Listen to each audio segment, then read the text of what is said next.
अस्सलाम वालेकुम, I am हिरासम and welcome to Learners Academy. आज हमारा लेक्चर नंबर 2 है, जो कि है मेथडोलॉजीज़ ऑफ डाटा कलेक्शन। इसमें हम डिफरेंट काइंड ऑफ मेथड्स पढ़ेंगे जिसके थ्रू हम जो है वो डाटा कलेक्शन करते हैं। इसमें सबसे पहले आ जाता है एक्सपेरिमेंटल मेथड, जैसे कि नाम से पता चला है, जिसमें हम एक्सपेरिमेंट्स कंडक्ट करते हैं, जो कि यूजली लैब में कंडक्ट किए जाते हैं प्रॉपर कंट्रोल सिचुएशंस में। एक्सपेरिमेंट रिसर्च डिज़ाइन में हम जो है वो cause and effect relationship study करते हैं, जिसमें 2 वेरिएबल्स होते हैं, जिसमें एक इंडिपेंडेंट वेरिएबल होता है, दूसरा जो है वो डिपेंडेंट वेरिएबल होता है, जिसमें हम वेरिएंस को या चेंज को जो है वो स्टडी करते हैं। इसमें एक्सपेरिमेंट कंडक्ट करते हुए डिफरेंट कंटामिनेट फैक्टर्स या कंफाउंडिंग वेरिएबल्स भी हो जाते हैं, जो कि रिलेशनशिप को बहुत इफ़ेक्ट करते हैं। तो एक pure cause and effect relationship को स्टडी करने के लिए ज़रूरी है कि तमाम प्लॉजिबल कंपाउंडिंग वेरिएबल्स को जो है वो कंट्रोल में रखा जाए। इंडिपेंडेंट वेरिएबल वो वेरिएबल होता है जो कि इन्फ्लुएंस कर रहा होता है दूसरे वेरिएबल को, जिसका जो इफ़ेक्ट कर रहा होता है, जो कि चेंज ला रहा होता है, जिसको हम मैनिपुलेट करके उस मैनिपुलेशन का जो रिज़ल्ट है या फिर इफ़ेक्ट है दूसरे वेरिएबल पे, वो स्टडी करते हैं। ठीक है। उसके बाद डिपेंडेंट वेरिएबल आ जाता है, जिसमें हम वेरिएंस को स्टडी कर रहे होते हैं, जो हमारा प्राइमरी इंटरेस्ट होता है, जिसमें हम वायबल फैक्टर्स को स्टडी कर रहे होते हैं। ठीक है, वो हमारा डिपेंडेंट वेरिएबल होता है, जिसमें चेंज को हम स्टडी कर रहे होते हैं। इंटरवीनिंग वेरिएबल जो है वो थर्ड काइंड ऑफ वेरिएबल्स हैं, जो कि यूजली या most of time hypothetical variables होते हैं। ये वो वेरिएबल्स होते हैं जो कि इन्फ्लुएंस करते हैं डिपेंडेंट और इंडिपेंडेंट वेरिएबल के रिलेशनशिप को, और लेकिन ये इस तरह से ऑब्जर्वेबल नहीं होते एक्सपेरिमेंट में। ठीक है, इसलिए इन्हें जो है वो हाइपोथेटिकल वेरिएबल्स कहा जाता है। जैसे कि अगर हम पावर्टी और लो लाइफ एक्सपेक्टेंसी का रिलेशनशिप स्टडी करें, तो इसमें जो इंटरवीनिंग वेरिएबल होगा वो होगा मैल न्यूट्रिशन और बेटर हेल्थ फैसिलिटीज़ का एक्सेस में ना होना। ये जो है वो इंटरवीनिंग वेरिएबल है, जो कि इफ़ेक्ट कर रहा है पावर्टी, इंडिपेंडेंट और लो लाइफ एक्सपेक्टेंसी डिपेंडेंट वेरिएबल के रिलेशनशिप को, लेकिन ये ऑब्जर्वेबल या फिर हम इसे देख नहीं सकते, इसलिए ये जो है वो हाइपोथेटिकल वेरिएबल का रोल जो है वो प्ले करेगा। उसके बाद कंट्रोल आ जाता है। कंट्रोल मींस कि हम जब ये हम स्टडी कर रहे होते हैं 2 वेरिएबल्स के relationship, cause and effect relationship को। फॉर एग्जांपल एक्स जो है वो इंडिपेंडेंट वेरिएबल है, वाई डिपेंडेंट वेरिएबल है। हम देखते हैं कि एक्स जो है वो क्या इफ़ेक्ट जो है वो कॉज कर रहा है वाई में क्या, लेकिन उस इन्वायरमेंट में उस वक्त और भी बहुत सारे वेरिएबल जो है वो रोल प्ले कर रहे थे। उसमें इनफैक्ट लाइट भी हो सकती है, उसमें वहाँ का वेदर भी हो सकता है, उसमें डिफरेंट कंडीशंस भी हो सकती हैं, एक्सपेरिमेंट की नेचर भी हो सकती है, या फिर ह्यूमन पर्सनालिटी भी जो है वो हो सकती है। तो इट्स ऑब्लिगेटरी कि अगर हमने एक true cause and effect relationship को स्टडी करना है, तो तमाम कंपाउंडिंग वेरिएबल्स को जो है वो हम कंट्रोल में रखें। ठीक है, और उसके बाद हम एक pure cause and effect relationship को स्टडी करें, जो कि एक्स को हम मैनिपुलेट करते हैं और उसकी वजह से वाई में आता है। उसके बाद ऑब्जर्वेशनल मेथड आ जाता है। ऑब्जर्वेशनल मेथड जैसे कि नाम से पता चल रहा है, इसमें हम ऑब्जर्व करते हैं ह्यूमन एक्टिविटीज़ को, बिहेवियर्स को, जो है वो उनकी वर्क हैबिट्स को, मूवमेंट्स को, फेशियल एक्सप्रेशंस को, बॉडी लैंग्वेज को, ठीक है, रिकॉर्ड कर लेते हैं या नोट कर लेते हैं। ठीक है, और ये जो है वो हम नेचुरलिस्टिक ऑब्जर्वेशंस भी जो है वो ऑब्जर्वेशंस भी हो सकती हैं, वो पार्टिसिपेटिव भी हो सकती हैं जब रिसर्चर खुद पार्टिसिपेट करता है, और नॉन पार्टिसिपेटिव भी हो सकती हैं जब रिसर्चर जो है वो साइड पे बैठ के जो है वो ऑब्जर्वेशन कर रहा होता है।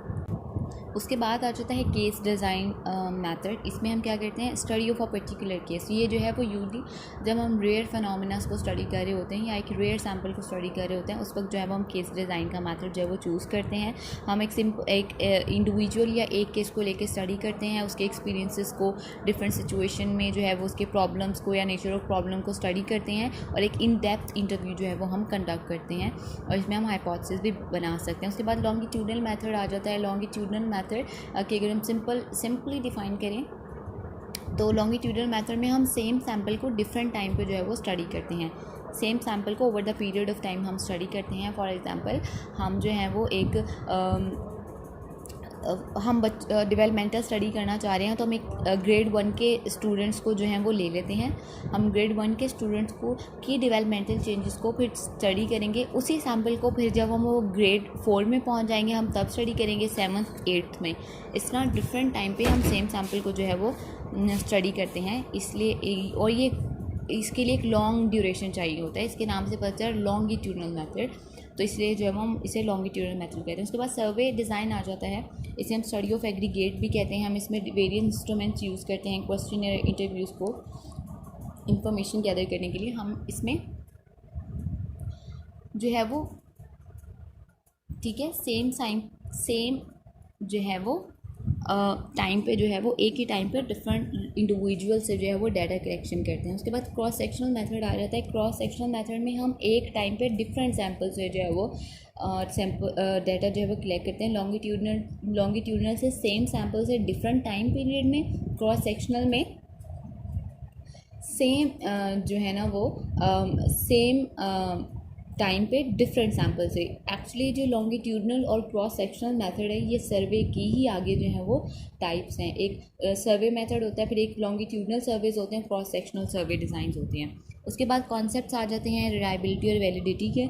अगर हम रिलायबिलिटी को देखें तो ये कंसिस्टेंसी ऑफ स्कोर्स होती है। हमारे रिजल्ट्स जो हैं वो ओवर डिफरेंट एडमिनिस्ट्रेशन कितने जो हैं वो कंसिस्टेंट परसिस्टेंट रहे हैं, ठीक है, same scores over the different administration, तो वो रिलायबिलिटी होती है, यानी कि वो रिलायबल होते हैं, कंसिस्टेंसी होती है स्कोर्स में या इंस्ट्रूमेंट की मेजरमेंट में। उसके बाद स्टेबिलिटी ऑफ मेजर आ जाती है।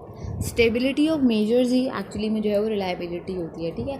डिफरेंट अनकंट्रोलेबल चाहे टेस्टिंग कंडीशंस हों या स्टेट हो रिस्पोंडेंट की डिफरेंट इन्वायरमेंटल चेंजेस हों, तब भी जो है वो स्टेबिलिटी रहे स्कोर्स में, ठीक है, और लो वल्नरेबिलिटी हो चेंजेस की।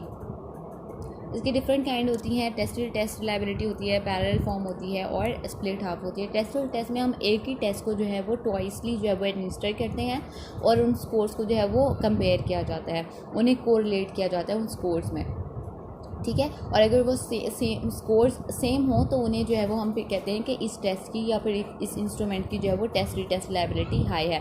जितना ज़्यादा कोरिलेशन हाई होगा उतनी ज़्यादा टेस्ट रिलायबिलिटी कोफिशिएंट की वैल्यू हाई होगी। उसके बाद पैरेलल फॉर्म रिलायबिलिटी आ जाती है, जिसमें हम 2 कंपेरेबल सेट्स ऑफ मेजर्स को जो है वो सेम कंस्ट्रक्ट के अप्लाई करते हैं। पैरेलल फॉर्म हम एक ही कंस्ट्रक्ट्स पे बेस 2 मेजर्स को 2 टेस्ट को एक ही टाइम पे अप्लाई करते हैं और उनके जो स्कोर्स होते हैं वो हाईली कोरिलेटेड होते हैं। इसका मतलब होता है कि इनकी पैरेलल फॉर्म रिलायबिलिटी इसके पैरेलल जो कॉन्स्ट्रक्ट या इसके पैरेलल जो सेम कॉन्स्ट्रक्ट पे टेस्ट है, जैसे हम इंटेलिजेंस के 2 टेस्ट को लेके एट अ टाइम जो है वो हम मेजर कर लें तो इस मीन उनका जो है वो हाईली वो कोरिलेट करें तो उनकी जो है वो पैरेलल फॉर्म रिलायबिलिटी हाई होगी। स्प्लिट हाफ रिलायबिलिटी में हम एक ही टेस्ट को जो है वो हम 2 हाफ में जो है वो डिवाइड कर देते हैं, स्प्लिट कर देते हैं। इससे जो है वो इंटरनल कंसिस्टेंसी जो है वो हम मेजर करते हैं, होमोजेनिटी ऑफ आइटम्स की जो है वो मेजर करते हैं। इसमें स्प्लिट हाफ में जो है वो हम ऑड एंड इवन में भी डिवाइड कर सकते हैं, यानी कि हम जो उस टेस्ट के आइटम्स हैं उनको ऑड एंड इवन में जो है वो डिवाइड कर दें। हम उन्हें अपर हाफ लोअर हाफ में भी डिवाइड कर सकते हैं और उन्हें हम डिफ़िकल्टी लेवल पे भी डिवाइड कर सकते हैं कि ये हाई डिफ़िकल्टी लेवल के जो है वो इंडेक्स के क्वेश्चन हैं, लो डिफ़िकल्टी इंडेक्स के जो है वो क्वेश्चन हैं। ये टोटली डिपेंड करते हैं रिसर्चर पे या पे जो टेस्ट कंस्ट्रक्ट कर रहा है उस पर, ठीक है। उसके बाद वैलिडिटी आ जाती है। Validity means a test is measuring the same thing for what it is designed। Test उस चीज़ को मेजर कर रहा है जिसके लिए हमने इसे डिज़ाइन किया है। This is called validity. That when we ask a set of questions with the hope that we are tapping the concept, how can we reasonably certain that we are indeed measuring the concept we set out to do and not something else। Validity means हम उस चीज़ को the test is measuring for what it is designed. Test उस चीज़ को major कर रहा है जिसके लिए हमने उसे डिज़ाइन किया। डिफरेंट काइंड होती हैं इसकी। कंटेंट वैलिडिटी आ जाती है, N adequate and representative set of items that tap the concept. Content validity वो कंटेंट जो हमने उस टेस्ट में प्रोवाइड किया है आइटम्स का वो कितना वैलिड है, क्या वो उन तमाम डोमेन्स को कवर किया कर रहा है उस कॉन्स्ट्रक्ट की, जिस उस कॉन्स्ट्रक्ट में जितने भी डोमेन्स आते हैं, क्या हमारे आइटम्स उन तमाम डोमेन्स को जो है वो मैयर कर रहे हैं। अगर वो मैयर कर रहे हैं तो इट्स मीन उसकी कंटेंट वैलिडिटी जो है वो हाई है। पैनल ऑफ जजेस जो है वो टेस्ट कर सकता है कंटेंट वैलिडिटी को इंस्ट्रूमेंट्स के थ्रू, ठीक है।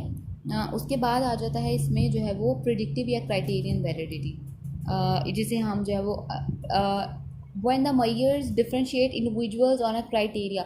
एक जो हम क्राइटेरिया सेट करते हैं ना, एक जो है वो लो स्कोरर्स का, हाई स्कोरर्स का, जब हम कट ऑफ स्कोर्स दे देते हैं तो वो कितना एफिशिएंटली जो है वो उन हाई और लो स्कोर्स को डिफरेंशिएट करता है एक क्राइटेरिया के बेस पर, ठीक है।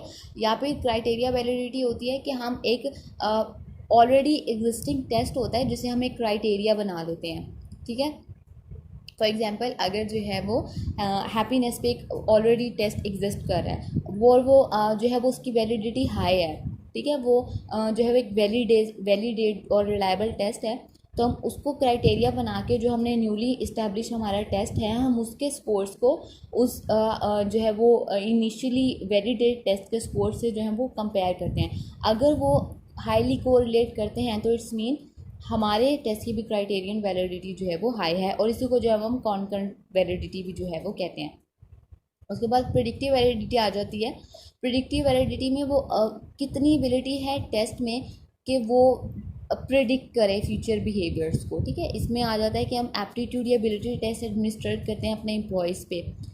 वो फिर क्या कहते हैं, डिफ्रेंशिएट कर देता है इंडिविजुअल्स को कि उनकी जॉब परफॉर्मेंस फ्यूचर में कैसी होगी, ठीक है। उनका एप्टीट्यूड या एबिलिटी है भी या नहीं। जैसे जो मेडिकल के लिए टेस्ट देते हैं बच्चे, इंजीनियरिंग के लिए टेस्ट देते हैं, वो प्रिडिक्टिव टेस्ट की या प्रिडिक्टिव वैलिडिटी जो है वो होती है कि वो आइदर वो उनमें वो एबिलिटी है भी या नहीं, वो प्रिडिक्ट कर देते हैं उनका फ्यूचर बिहेवियर। जो बच्चे जो हैं वो टेस्ट को क्लियर कर लेते हैं, उनका फ्यूचर बिहेवियर क्या होता है, प्रिडिक्शन के वो भाई मेडिकल या इंजीनियरिंग कर लेंगे और उनका प्रोफेशन आगे, उनकी फ्यूचर लाइफ जो है वो एज अ मेडिकल पर्सन या एज ए इंजीनियर जो होगी। उसके बाद कॉन्स्ट्रक्ट वैलिडिटी हमारे it testify to how well the result obtain from the use of the measure fit the theories. जिस थ्योरी पे बेस वो हमारा कॉन्स्ट्रक्ट, हम किसी न किसी थ्योरी पे जो है ना वो बेस इस्टेब्लिश करते हैं हमेशा टेस्ट को। जो थ्योरेटिकल बैकग्राउंड होता है हमारा टेस्ट का, तो वो हमारा टेस्ट कितना जो है वो फिट आता है उस थ्योरेटिकल बैकग्राउंड पे, ये जो है वो रिलेशनशिप होता है characteristics with other observable construct के साथ, ठीक है। कितना उस कॉन्स्ट्रक्ट को जो है वो एफिशिएंटली मेजर कर रहा है हमारा टेस्ट, ये जो है वो कॉन्स्ट्रक्ट जो है वो वैलिडिटी होती है। इस चैप्टर में इतना ही था। इंशाल्लाह नेक्स्ट टॉपिक से जो है हम नेक्स्ट लेक्चर में जो है वो कवर करेंगे। Thank you.